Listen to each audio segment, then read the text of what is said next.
Welcome to day 23. Day 23 is also another interesting challenge because by going live, you are testing your skills by going by yourself in front of the camera and talking with your audience about what you're most passionate about, or you're sharing a story.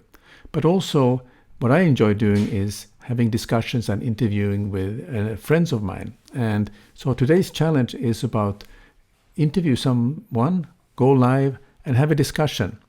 And you feel more comfortable when you are in front of the camera, when you have also someone that you can have a discussion with.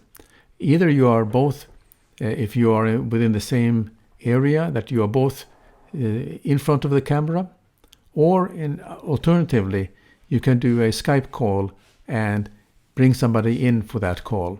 So that is a couple of tips. And so conduct this interview with your friend and have a nice discussion with them. And the key is you, first of all, you prepare a shortlist content, what you're going to talk about. And secondly, you are also answer why you are having this interview, because it has to be a reason. And thirdly, have fun. So those are the tips for about going live with your friends. So good luck and see you tomorrow again.